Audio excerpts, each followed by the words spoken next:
Hello, welcome to Virgo Philippines. So ito yung reading natin for Virgo, Sun, Moon, Rising, Venus, Jupiter, Virgos. Take only what resonates. Bali, hindi ito magre-resonate sa lahat. Of course, hindi ko naman talaga makukuha lahat ng energy ng Virgo sa mundo. Pero kung makaka-relate ka, makaka-resonate ka, yan, ma-appreciate ko kung ikaw ay magla-like dito sa ating pinaka-video na ito. Nagpapakita yun ng malaking suporta sa akin. So, if you want to book a personal reading, Jing Tarot Reader, search mo na lang siya sa Facebook. And ako, open pa ako sa astrological reading if you want. Doon ka na lang mag-inquire sa pinaka Gmail namin, virgophilippines@gmail.com. Ayan. Wait for my reply. Pag wala nang naka-line up or konti na lang yung naka-line up, tsaka lang nag-entertain ng message or ng email ulit. Ibig sabihin, open na ulit siya. Mag-accept. Page of Cups. You do have here the Hierophant. Okay. Ayan. Sino tong person na kakonect mo? This is love reading. Six of Pentacles. The Moon and the Justice card.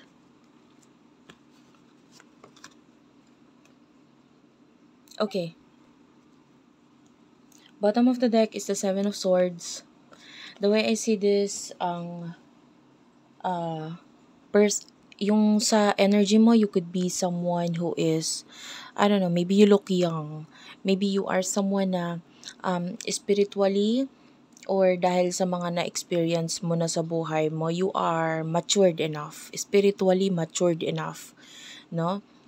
Emotionally, pwedeng doon tayo nakakita ng immaturity. Kasi maybe, for some of you, hindi mo pa kayang i-handle ngayon yung emotions mo, or there are times na para ka pa ring bata. Ganon. Kung mag-emote or maka-feel ng mga bagay-bagay, lalo na pag may kinalaman sa connection ninyo. And, maybe kasi yung iba sa inyo hindi nakaranas ng pagkabata, or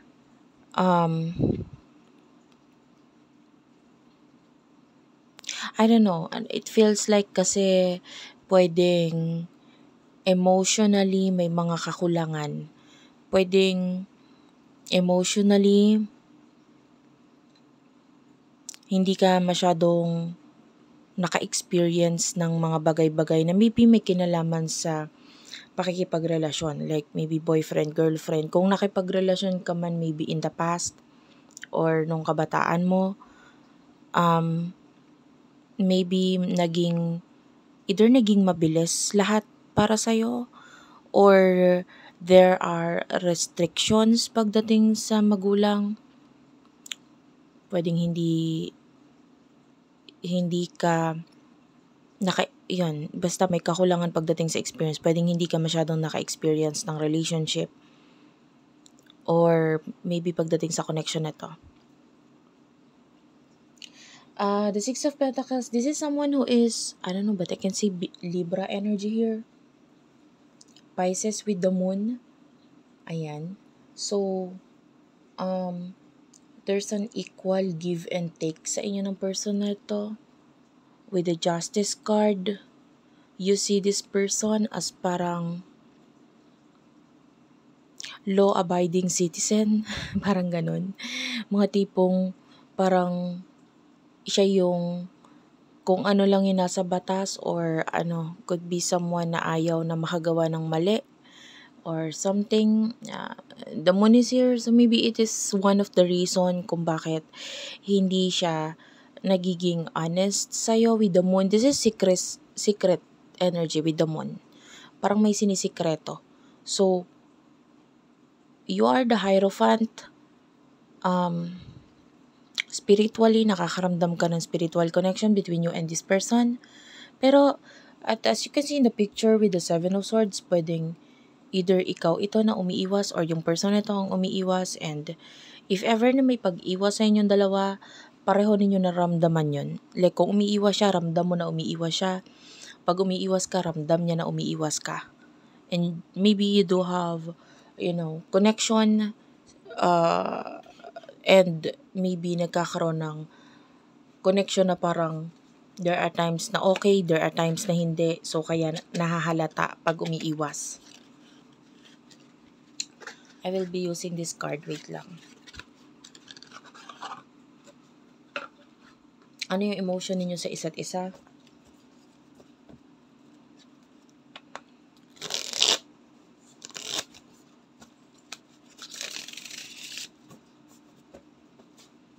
Ano yung emotion ninyo sa isa't isa? Spirit guides, angel guides. For the sign of Virgo.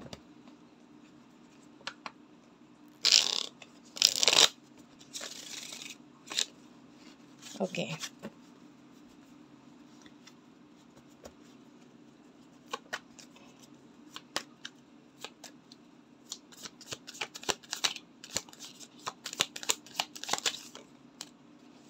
Birong totoo.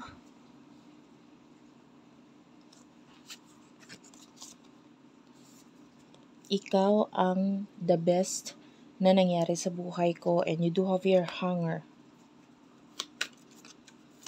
And the emotion ng person na ito for you. Pangarap is here.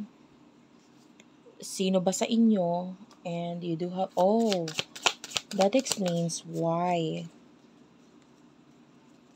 You do have here kape.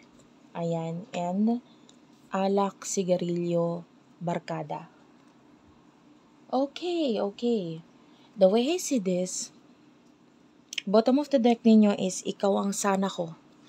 So, ayan, pinilit kong kalimutan ka. And maybe this is the reason kung bakit umiiwas or nag-iiwasan. There are times na pinipilit mong kalimutan itong person na ito, and itong person na to is pinipilit kang kalimutan ka. So, you do have your birong totoo, so maybe yung emotion mo para sa kanya is like, pwedeng nabanggit mo in the past, but it's kind of like a joke. Pinarating mo ito like parang biruan or biro-biro lang, pero in reality, yun talaga. Ikaw ang the best na nangyari sa buhay ko, so maybe nadi-differentiate mo itong person na to sa mga nakaka-connect mo at iba pa rin talaga siya. That kind of energy. And we do have here the hanger. So, I feel like you're still waiting sa person na ito. Kasi, you do have here the Hierophant. So, pwedeng nararamdaman mo yung signal na or yung connection ninyo. Maybe you see this as a twin flame, soulmate connection. Yung may kita mo talaga dito sa picture ng Hierophant. Mas nakukuha ko dito itong picture na ito na it looks like antenna. Alam mo yung antenna ng TV nung araw. Ganito kasi yung parang itsura niya. So, nagpapapansin siya sa akin. So, maybe may times na kasi nung araw yung antenna, para doon sa mga hindi nakaka-relate dyan. Siguro makaka-relate yung mga millennial, ayan. Pero if you're Gen Z, I don't think makaka-relate ka dito. But yung antenna kasi ng TV dati is parang digalaw So parang ganyan siya. So maybe katulad ng antenna ng TV, yung connection ninyo, may times na malakas, may times na mahina, may times na pupugak-pugak, parang ganon. And katulad ng isang TV, katulad ng isang antena, kung kaabang-abang ang palabas, kung gusto mo talaga yung pinapanood mo, which is this is your person, maghihintay ka kung kailan maaayos yung signal sa inyong dalawa. So maybe may kinalaman nyo sa connection ninyo. Kailan ba magiging maayos? Kailan ba matatapos? Parang ganon. And maybe katulad niyan, ikaw ang the best na nangyari sa buhay ko. Maybe this is the best person for you, or you feel like siya yung the best na, kumbaga ka sa TV, parang siya yung the best na palabas. Siya yung inaabangan mo. Siya yung gustong-gusto mong makita. Siya yung person na nagbibigay kulay sa buhay mo, na e-excite ka sa tuwing may something na bagong nangyayari sa inyong dalawa. That kind of thing. And with regards to your person, you do have your pangarap. This person really do likes you. Gusto ka niya. lagi kanyang iniisip eh. You do have your, sino ba sa inyo? The problem is maybe there's another person na involved and you do have your kape. The problem is that if hindi ka manginginom, well, honestly, hindi naman naging hindi naman naging manginginom, pero nakaranas po akong mag-inom, especially during college days. So, the energy here is that pwedeng with the alak, sigarilyo, and barkada, nagigising na siya. Parang nahihimasmasan na siya eh. Pag nag-inom, masarap yan. Usually, ang ginagamit na pang pagising or pang pawala ng lasing is kape, di ba? And this person is currently having realizations right now. Parang nawawala na siya sa impluensya ng alak. And pwedeng pagdating dun sa person na kakonect niya na isa, during that time, lasing siya eh. Nagiget mo yung point. Pwedeng pumatol siya dun sa isa kasi hindi niya masyadong napapansin or hindi niya nakikita yung connection niyo in the past. Masyado siyang naaliw, masyado siyang napasubo. And maybe, kung may kakonect man siyang iba, high chance na naging impluensya ng kaya sila may connection is dahil sa alak or dahil sa barkada. Yan. So, naging hindi maganda yung pagdating ng other person sa buhay niya. Kaya lang, parang maybe for now, parang nagtuloy-tuloy na kasi yung connection na to the point na ang hirap kumawala dito eh. Parang ganun, kind of energy. And still, itong person ay nag-iisip sa'yo, but you do have your ikaw ang sana ko. Both of you actually are thinking this. Pareho kayo na sana. Pareho kayong may sana. Ayan. And what will happen in the future sa connection ninyo for the sign of Virgo, Sun, Moon, Rising, Venus, Jupiter, Virgos.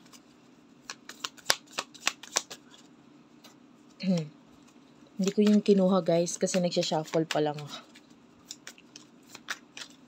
For the sign of Virgo. Ayan, ito kukunin ko na to. You do have your katol. Maraming pagkakaiba. And kahit isang beses lang.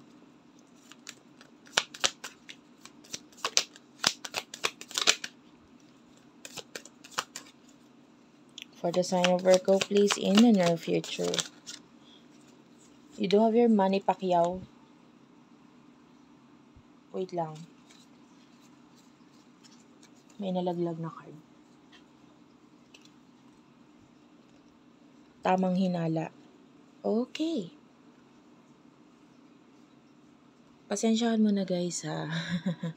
Kasi wala ako sa aking usual table. Pero,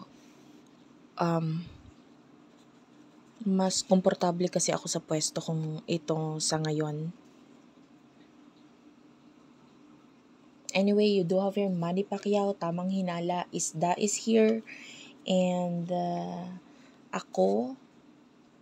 ano kaya ang nasa isip niya? Okay. Bottom of the deck is the Oyayi or Duyan followed by Destiny. I can see new beginning sa inyong dalawa. Honestly, with the Katol, hindi pa ako actually nakaranas. Nakaranas akong magkatol. Ay, hindi naman magsinghot ng katol guys.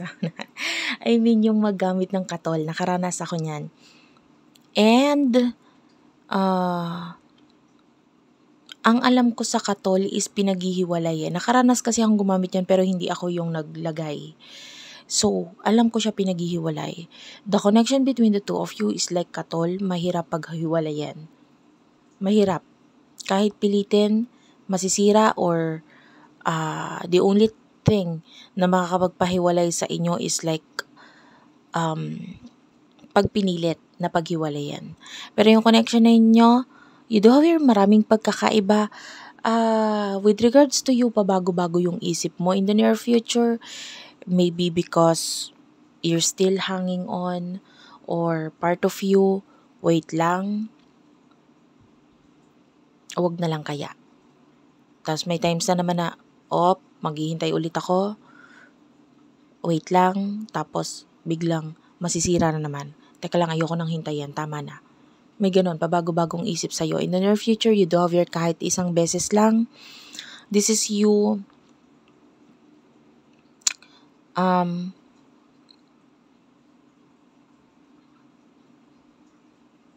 bago ko banggitin, gusto ko i-clarify. I want to clarify what's with the kahit isang beses lang. You do have your pila and suko na ako. Bottom of the deck, divine timing, 11-11.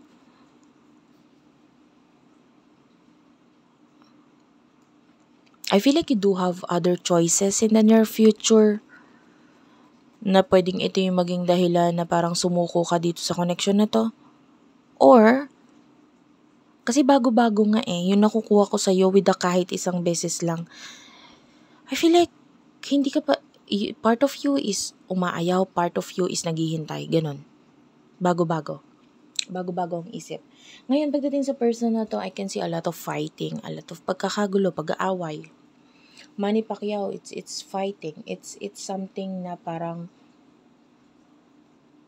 pagkakaaway, pagkakagulo, tamang hinala because of maybe if your person is in a relationship, doon nakakita tayo dito ng masyadong nagtatamang hinala ang isa sa kanila na nagiging dahilan kung bakit parang you do have your isda. May kinalaman sa baho ng bawat isa. So, maybe especially kung hindi pa ganun kalalim yung pinagsamahan nila or nagkaroon nga sila ng relationship na masyadong mababaw ang pinagsimulaan ng relationship, tendency is that hindi nila ganun kakilala ang isa't isa. They are not confident enough sa connection. So, maraming pag-aaway. So, divine timing, ayan, ang nakikita natin dito. Maybe if this is the person for you, this is not yet the right time for the both of you. Kung maghahayaan mo lang, maybe may mga lessons pa kayong kailangan matutunan sa buhay nyo. So that's it for now. Thank you for watching. Hopefully nakarelate ka, nakaresonate ka. Please do like and subscribe to our channel, Unicorn Princess Tarot, Madam PTV, Virgo Philippines, Libra Philippines. And if you want to book a personal reading, Jing Tarot Reader, sa akin po, i-message nyo na lang ako sa virgophilippines@gmail.com. Astrological reading yung available sa akin. May kasama siyang tarot advice. Okay? Thank you for watching and bye-bye.